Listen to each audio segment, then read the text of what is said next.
Hello and welcome to the Bottom Up Skills podcast. I'm Mike Parsons. I'm the Chief Executive Officer at Qualitance, and welcome to our sixth installment of our design thinking series. And today we're really going to get stuck into a really neat part of the design thinking process, which is really understanding our users, really understanding and defining the different segments within our users, and bringing that story to life in personas. Because if you're listening at this sixth installment of our design thinking podcast, you'll notice that previously we've talked a lot about all the quant qual research, where you can just go really deep into the world of customers, of users. You can even survey employees. It doesn't matter who the end user is. The classic survey and interview combination reveals so much. But at a certain point, you've got to bring it all together. You've got to make sense of it all. And defining the user and the user segmentation is a key step in the journey for designers, entrepreneurs, builders, executives. It's all part of your journey as you go to build a brand new product. And let's face it, building brand new products, well, that's the fun stuff. That's going where nobody has gone before. So if you're going to take on such a bold challenge, then it is super important that you have a really good grasp on the user. So I'm going to show you how to do that using, some design thinking best practices. And the more rigor you put into defining the user, the crazy thing is everything down the track, what you design, what you develop, what you build, whether it's digital, analog, how you launch it, what's really interesting is it always just comes back to, for whom are we building this product? For whom are we building this service, this business? No matter what it is, if you always anchor yourself in the user, the customer, and having an enormous understanding and empathy for the world that they live in, rather than the world you as a creator live in, the world your customer, the world your user lives in, if you know that, you can always just come back to that and get yourself back on track if you get lost on this big adventure of building brand new product. Okay, so I'm going to give you two real powerful goodies today. A bit later on, we're going to get into personas, but we're going to start with this idea of segmentation. And there's actually 4 pillars of segmentation. And the thing that strikes me so much about small and large, old and new businesses, invariably, I am struck by how much more work they could do to know their customer. And so if you really tune into these 4 pillars that I'm going to give you lots of examples. You can spend a lot of time refining, defining, getting to know your customer through these. And this is like an ultimate checklist. And if you know this, if you feel this, understand this about your user, you will intuitively, you'll subconsciously start building something to address their problems. And the reason I believe this is I think in the end, a vast majority of us all want to build a product that's great. We all want to build a product that's solving a problem. And we all take enormous pride when we know the products that we've built can really serve the customer. So let's get to know who that person is. 4 buckets, here they are. The demographic bucket, the psychographic bucket, the behavioral bucket, and the geographic bucket. These are all ways to segment your user group. This is a forensic checklist that I'm going to take you through on how you need to know your customer. Now, when you hear, demographics and geographics, I think those are pretty common and pretty straightforward. Invariably, this will be where most companies understand their customer. They'll generally know. Let's say if we're talking about a consumer brand, a consumer product, then invariably they're going to know roughly a core age demographic. That is sort of the pillar, like what age are our customer? They'll obviously with that know the gender. So those are the two primary things that sit within the demographics. The other things that you can add to that is income. You can add location.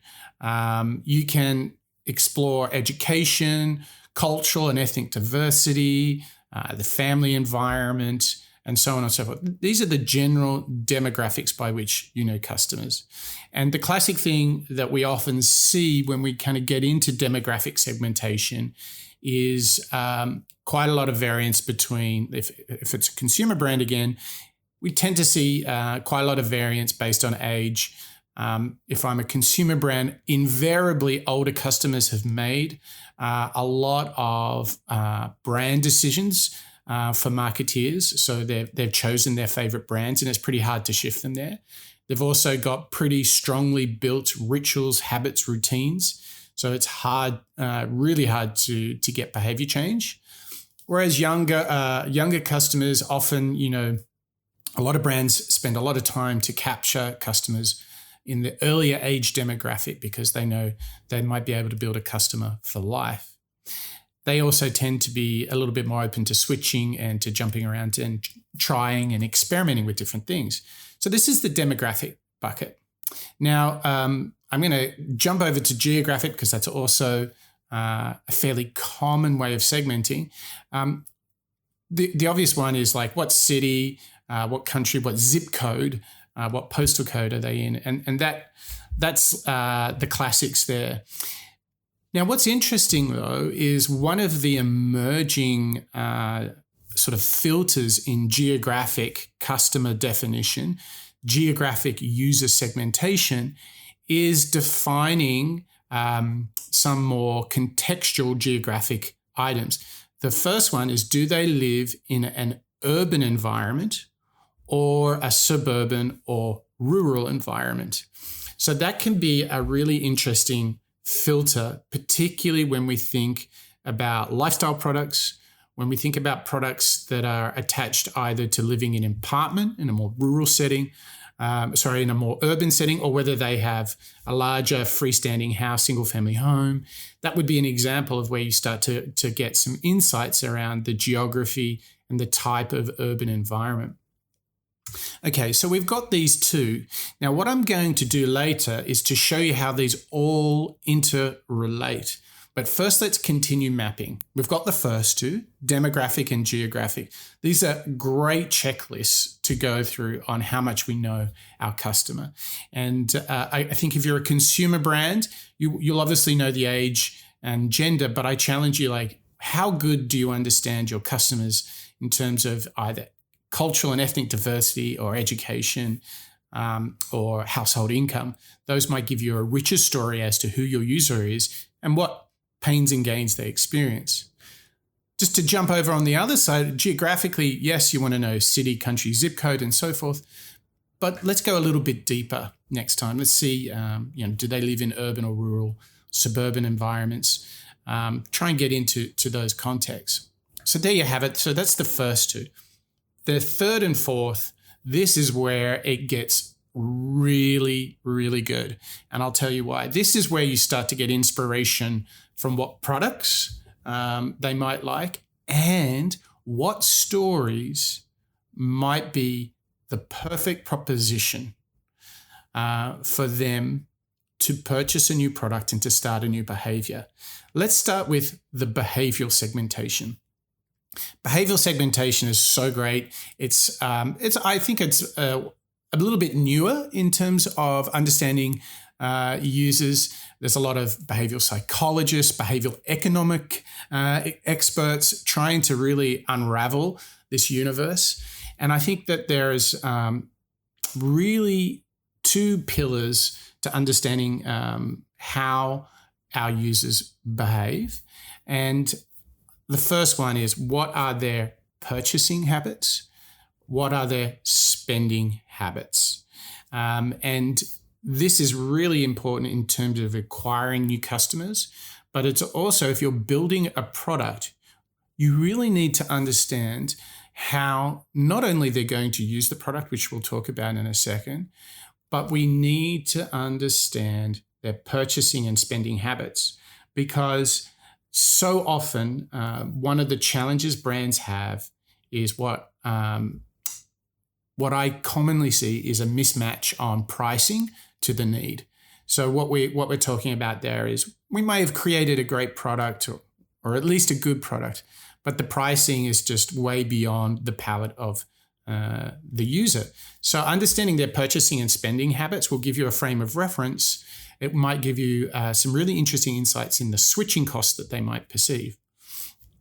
Obviously, in terms of your customer and their behavioral segmentation, you want to break down their user profile as they address the given problem at the moment. So you might define that in different ways that we've talked about here: user journeys, user stories, the status quo. So you want to understand how they behave at the moment. And lastly, you want to understand what kind of relationship they want with brands and products. It's not only the product side that we're talking about here, but it's also the content, the services, the value add that can come through marketing, through advertising, and the stories that we tell. So there's a rich context here that will help you not only market to your customers, sell to your customers, help them use the products and see and understand and segment them on how they wish to be serviced by any given company. So this is behavioral segmentation. It's really understanding habits and behaviors. Let's go to the fourth and the really interesting one. This one is going to largely affect your marketing, whereas behavioral is both product and marketing. Psychographic segmentation is all about trying to understand your customer through their personalities, their values, their attitudes and interests. So this whole snapshot of a customer, this psychographic, this attitudinal based frame is so powerful, because if you want to propose a new solution to a problem, it is so critical to understand their motivations and how they will perceive the proposition. So you can actually do a whole segmentation through asking questions in a survey, questions in an interview, and we tackled that in the previous episode. You can fill all of those insights into the psychographic segmentation. So what you're going to have at the end of the day are these 4 parts. You're going to have roughly their age, gender, and basic demographic profile. You'll know where they are from the geographic profile. That's the first 2 pillars of segmentation. But then you're going to layer and contextualize that with all these goodies from behavioral and psychographic segmentation. Now, I've got these complete lists, these checklists of the things that you want to check off. You can get all of those at bottomup.io. Just jump in there, grab the free Design Thinking Masterclass. You can download all the slides and use them. They can be your checklist. But I want to give you one last little gift here, is some of these lists become a little bit overwhelming. You have so much data. You have, it becomes a little bit hard to relate to. And, it's really hard to process. If you think about those 4 buckets, one of the reasons that most businesses just don't have good behavioral and psychographic data is it's just a lot of work, and sometimes they may have the data, but they're not telling the story in the right way. And one of the neat workarounds to this is to create a persona, okay? And a persona is like an archetypical user whose goals and characteristics represent the needs of a large group of your user base. So, for example, you might have a sort of early adopter type user who's very active, highly engaged, and represent 15, 20% of your total user base.